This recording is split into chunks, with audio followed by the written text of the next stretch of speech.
Shalom and welcome everyone to the ICEJ weekly webinar series. We have Passover this week starting in Israel on Wednesday evening, and we're going to do two webinars this week, a war update on Wednesday afternoon, and then on Thursday afternoon we'll have a Passover teaching by our president, Dr. Jürgen Buehler. So welcome everyone to this show, and we're talking about, is there still hope for an uprising in Iran, with our friend Khosro Isfahani in Washington. Good to see you, Khosro. Thanks for having me, David. Okay, to set up the show, we can just look back. We've had a month now of the United States and Israel having managed to take out a lot of Iran's military power, their nuclear sites, their missile launchers and missiles, their nuclear sites, their navy, and a lot of their arms factories. But Iran has been giving a pretty formidable response. They've targeted every nation in the region just about, and have closed the Strait of Hormuz, which has rocked the whole global energy markets. And now President Trump is trying to talk to some of the regime leaders about a deal to end the war that would leave it looks like, the regime still in place, which begs the question, is there still hope for an uprising by the majority of Iranians who oppose this regime? To help us answer this burning question, we're turning again to Khosro Isfahani. Khosro, we're really glad to have you again. We spoke to you about a month ago or about 6 weeks ago after you gave us breaking news there, over 30,000 Iranians slaughtered by the regime in the streets. That was in mid-January. And now so many reports looking like the chances for an uprising are getting less and less. But we talked the other day, and I just wanted to bring you on and get the latest from what you're hearing inside Iran about that very question. First of all, how do you think the war is going so far? Has it weakened the regime, and who is really in charge there? So let's dig in. The war so far, it has been one of the most glorious military operations on the face of the earth. In a span of hours, the United States and Israel have dismantled a large portion of the Islamic Republic's leadership, not just military leadership, but its political, so-called political leadership as well. What we are dealing with, the Islamic Republic, is brain dead, and its agents are acting based on muscle memory. They are doing whatever they had done in the past on repeat and hoping to get the same results. Whenever this regime faces pressure from outside, they double down. They increase the ante, they increase the tension. And over the past 5 decades, it has worked for them. I grew up in a very poor neighborhood in Tehran where drug lords were living literally next door. One of them dabbled in crystal meth, the other one in opioids, and the third one was in charge of transferring the goods for them. And like every other country that you see these type of crowds, they engage in turf wars. And as part of these turf wars, they had these street fights that basically were a very coordinated, calculated dance. They would take to the streets with huge machetes, shouting, screaming, threatening each other. And the moment they saw the tension is reaching a point that someone is going to get stabbed, they would start inflicting skin level injuries on themselves, on their arms, on their chests, showing blood to the adversary, saying, "I'm this crazy, back down." That's what the Islamic Republic is doing right now again. They have always, whenever they have faced pressure, the response has been de-escalation through escalation. Since the war started, you mentioned, the regime has struck 12 countries in addition to Israel and U.S. military targets. They have struck 12 countries in the Middle East. We are dealing with a madman with a death cult that has a very clear mission, and it's world dominance. It is embedded in the Islamic Republic's constitution. The charter of the IRGC says it, and its behavior shows it as well. Lebanon, Syria, Iraq, Yemen, name it. They have exported death and destruction, built outposts in all of these countries, have tried to control the whole region, take the whole region hostage. Finally, the world has two leaders, President Trump and Prime Minister Netanyahu, who have the backbone to confront this bully that has taken hostage the whole world for the past 5 decades. The military operation has been extremely successful in what it had set out to do, but it's not over. We are dealing with a large country. Iran is huge. Look at it on the map. It's huge, with 90 million population and a military force that had absorbed literally all the resources of this extremely rich nation. So it's not limited, it's not small, it's not going to be another Venezuela. Venezuela was a small country that was bankrupt, deeply corrupt, dysfunctional. The Islamic Republic is absolutely corrupt, but when it comes to its security, preserving its core, it acts as a very conniving and effective monolith. That's what we have been seeing over the past month or so. You asked also about who is keeping the regime together. There are three key men, Ahmad Vahidi, Ejei, Ghalibaf. These three men who are controlling, keeping the regime together, are still taking breath. Supreme Leader Khamenei has been taken out. His man in the Supreme National Security Council, Ali Larijani, has been taken out as well. But these three men, Parliament Speaker Ghalibaf, IRGC Commander Vahidi, and the Judiciary Chief Ejei, are still in place. They came up through the ranks together since the inception of the Islamic Republic. They have embedded themselves across the Islamic Republic's security and financial apparatus. They hold the guns, they hold the money. Taking them out is the only rational next step in this war. President Trump is not Iranian. His responsibility is towards the United States, and rightfully he's engaging the adversary in negotiations. When you're in war, you always keep a channel of communication open with your adversary. It's basics of warfare. He's doing what is in the best interest of the United States. But the most important point here is that Ghalibaf, Ejei, Ahmad Vahidi, and the rest of this clan, this death cult, there is nothing, no piece of paper is going to contain them. With the Islamic Republic, we have one option, and it's absolute annihilation or total humiliating surrender. Nothing in between would work. Again, I'm going back to the Arab states. Around Iran, 12 countries have been struck, and the regime is not using its sophisticated missiles for striking these countries. It's not using ICBMs that it's using against Israel right now. It's using cheap missiles and cheap drones. Whatever deal is going to be made with the Islamic Republic is going to leave this regime with some amount of missile and drone capability. Any of that will dash the hopes of all Arab states across the Middle East of finding stability, of economic growth, of having a normal life. Many people are living across the Middle East. Europeans, Americans, how many of them have invested tons of money in Dubai, in Doha? Name it.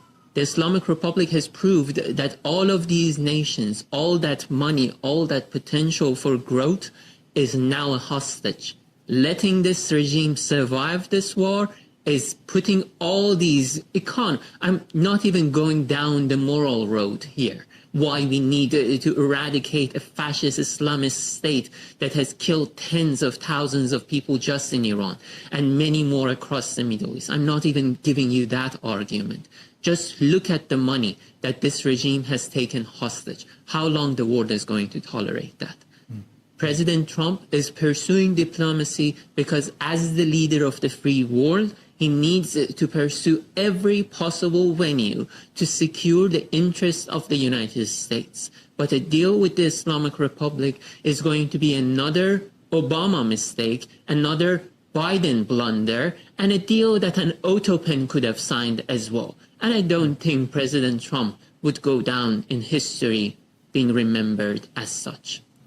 Okay, so you've named three leaders in the regime who, even though Ayatollah Ali Khamenei's son was appointed his successor as the Grand Ayatollah Supreme Leader, it's Vahidi who's in charge of the Islamic Revolutionary Guard, the Speaker of Parliament, and the head of the judiciary, so that whatever the Revolutionary Guard wants, it's covered by the courts and by the parliament. They make sure it all happens according to what they want. I think I looked at some of your material about that. It's an interesting insight. But Trump is talking to this Speaker of Parliament. He says, this is the one, and we're making good progress. Do you see that? All the statements that he's making from the other side, the Americans are about to start a ground operation and we're going to burn them here in Iran. It's not very friendly. So thanks for mentioning the research I shared with you.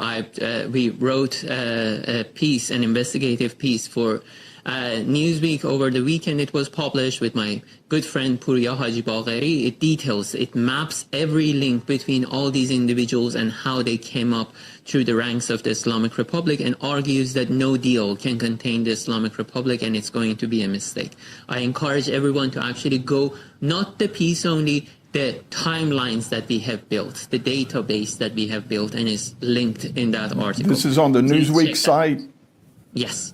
Yes, sir. Excellent.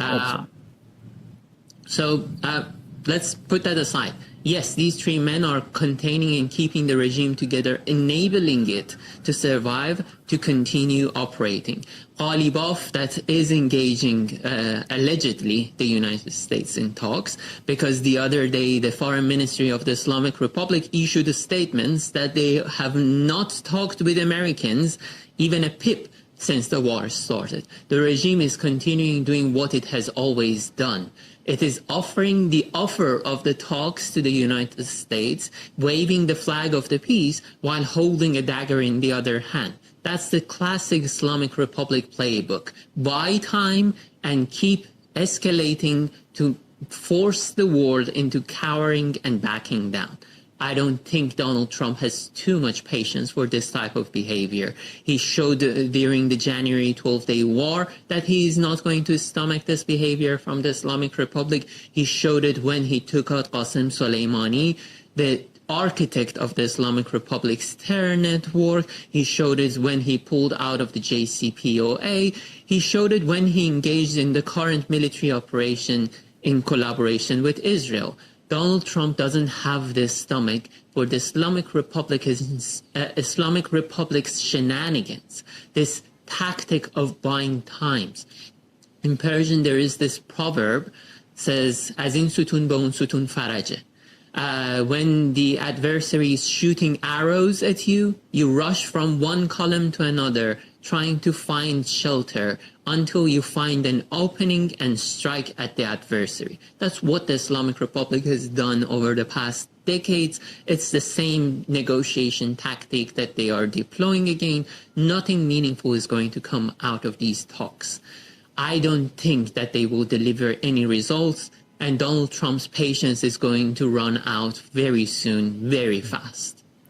Yeah, President Trump seems to have this catch-22 that every time he talks tough to Iran, the markets tremble and the price of gas starts going up. But then he starts saying, oh, we're making good progress, and everything calms down. But you're saying that's not really the reality? You don't think there's much progress in these talks?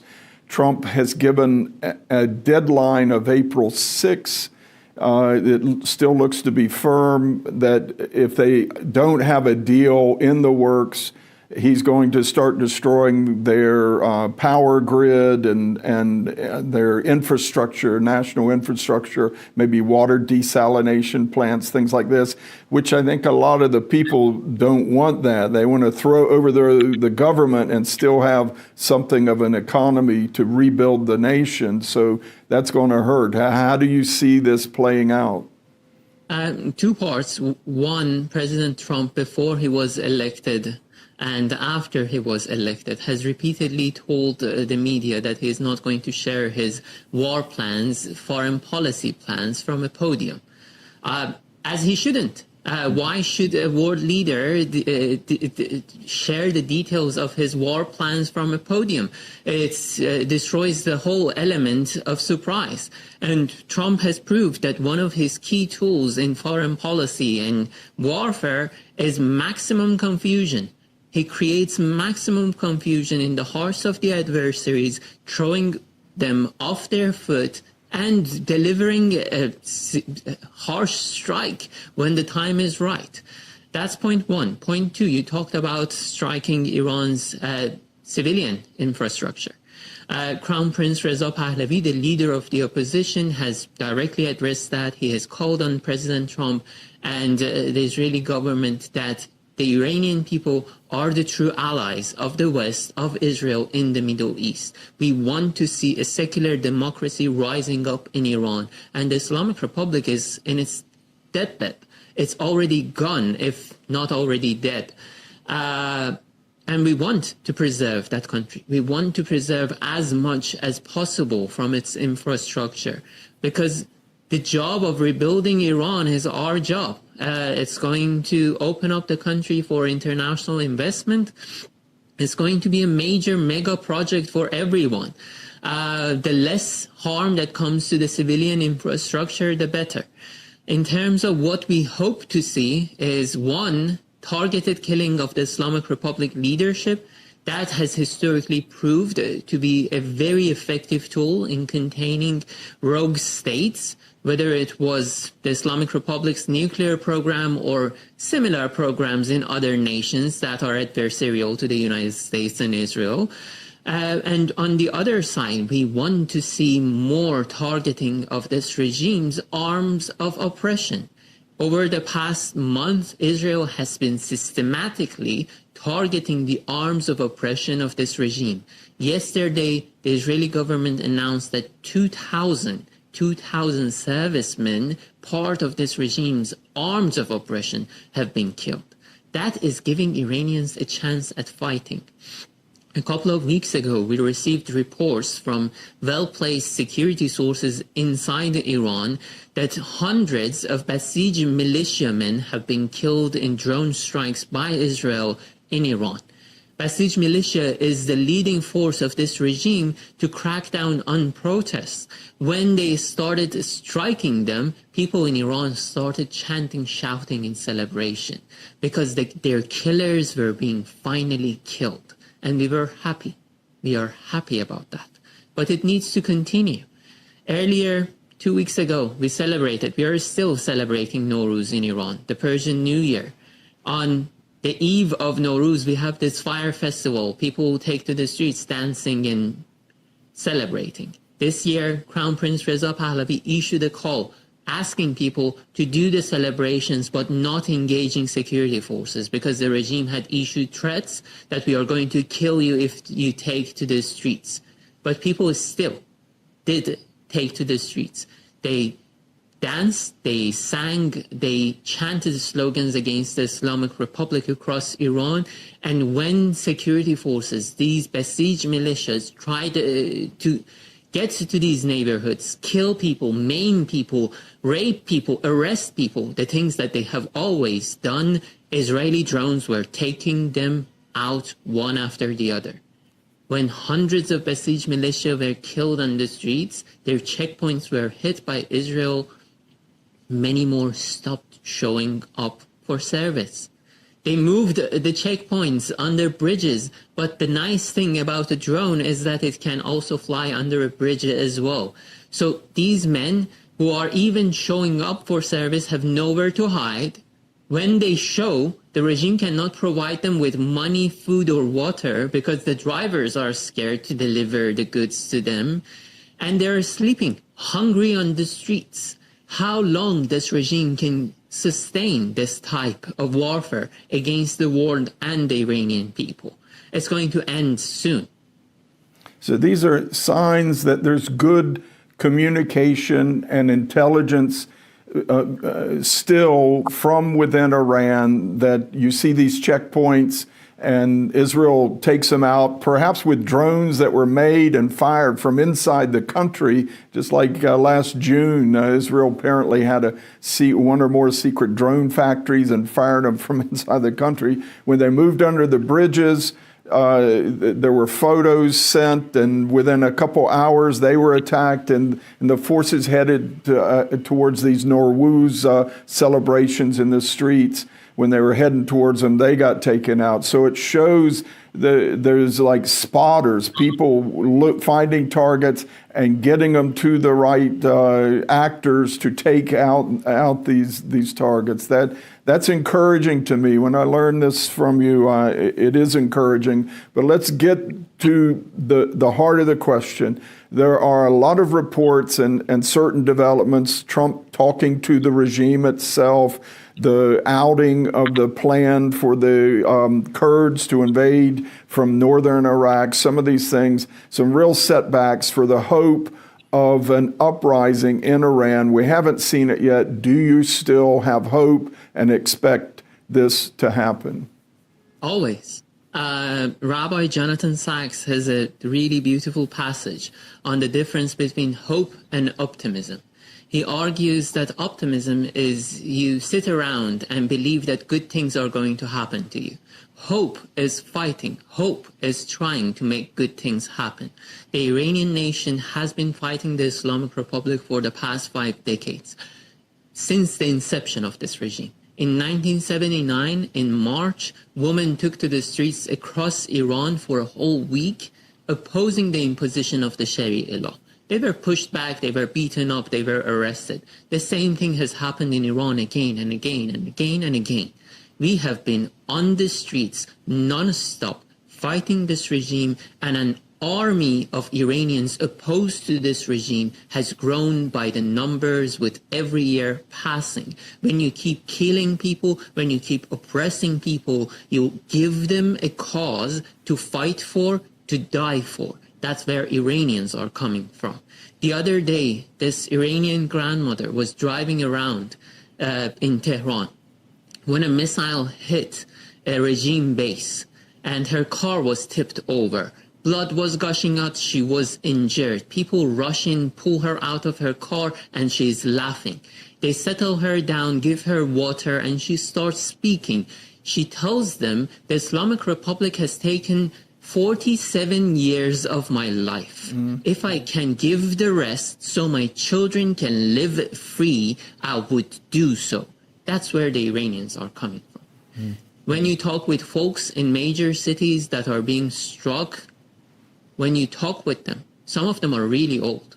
And they are not runners, they are not fighters, they are not trained for military activity. They refuse to live major cities because two things. One, they believe the Islamic Republic is going to fall, and it's going to fall soon. And they want to be there and watch that glorious day. They want to be there and watch the sun rise again over Iran. That's one. But more importantly, they're refusing to run and escape from the capital and other cities. And they tell us that, yes, I cannot fight. I'm old, I cannot fight, I cannot throw punches, I cannot hold a gun, but I can march on the front line of this fight, and my body can be a shield protecting the young man, the young woman behind me. That would give them a split second, a chance at fighting this regime a little bit more. And that will bring about the meaningful change that we are waiting for. Hope is alive. Hope is the only thing that we have.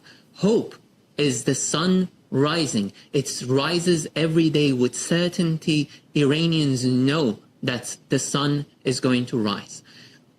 But we are recording this episode hours, days before Passover. And the issue is the Iranian liberation, this fight for liberating Iran in itself. It's a Passover story. Yes. When Israelites were living in Egypt, where slaves were abused, were killed, were losing their children, where they were bleeding, where they were suffering, they refused to bow down. Someone decided to lead them out of slavery and bondage, and they marched behind him. And they arrived at the Sea of the Reeds. Fire was over there. The army of the enemy was chasing them. The sky was bleak, and the sea had not parted. They arrive at the sea, and the sea has not parted. They have been promised help, and the sea is still there. How are we going to escape? And there is this man, Nachshon. He walks into the sea. Water starts rising. Water reaches his forehead, and then the sea parts. Then the sea parts. We do, then we hear. Naseh v'nishma. We do, then we hear. The Iranians, when they took to the streets in Iran in January, they were promised help. United States President had told us that help is on the way. But how could we trust him? How could we trust anyone? Seriously. We have been a nation living under occupation for 5 decades. Our children have been killed, our elderly have been killed, our women and daughters have been raped in jails by the Islamic Republic, and help never arrived. Yet we marched. Yet we marched towards the sea, and we walked into the sea, and the sea has parted. The Iranian nation has one choice, and it's keep marching. With the enemy at our heels, we are marching. We are marching towards liberty.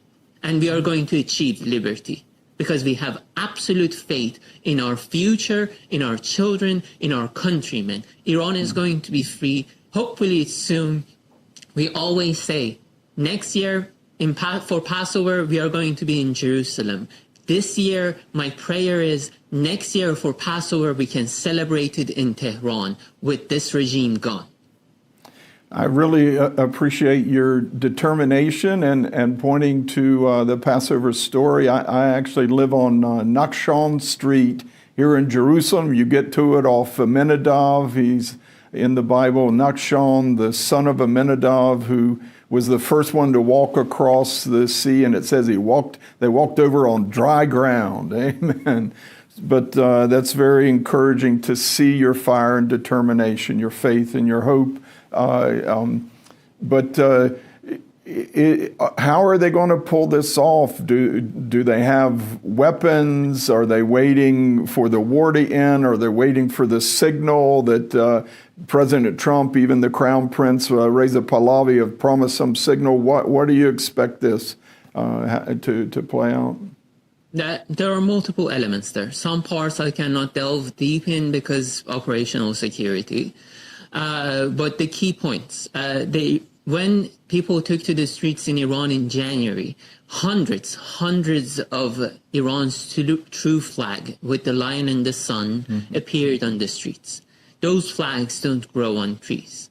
People were sewing them in their homes. I have videos a year old of a woman sewing them in her home in numbers. When you can prepare for something like a flag, you are going to be preparing for a moment like this. This is the break or make moment for Iran. And we are going to make it count. We are going to make it count. A lot of work, a lot of planning has gone into this. That's point one.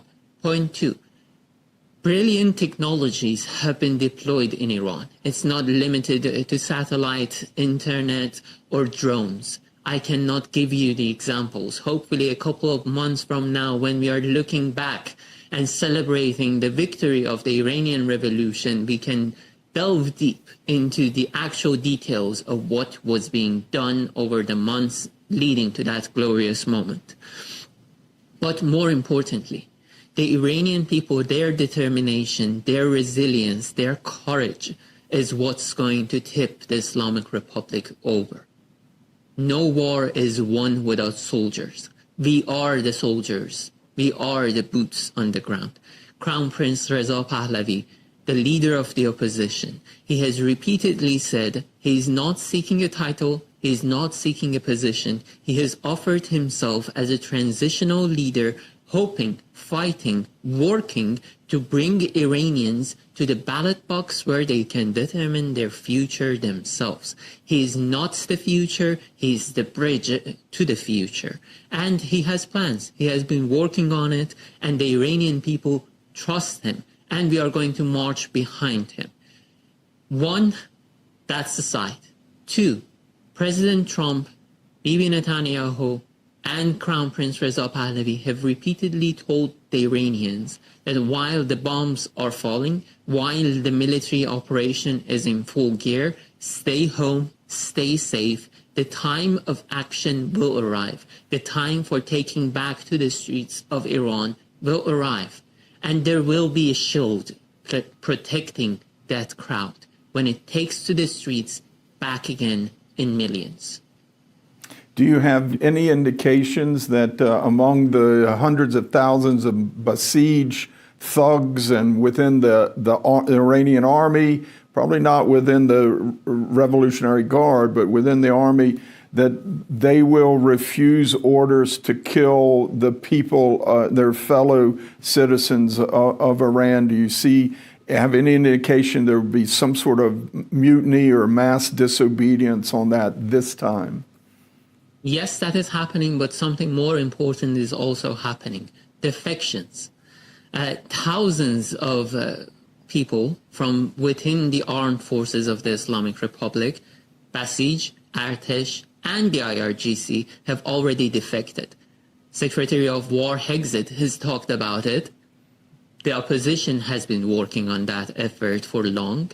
Thousands have defected. Before the war started, the IRGC intelligence organization's chief, the defections had reached a point that this man, the spy chief of IRGC, came out saying that thousands were defecting, collaborating with the adversaries. We have identified them, and a lot of them have been arrested. The defections had reached a point that the regime had to resort to fear-mongering, to saying that it is happening and we are watching everyone.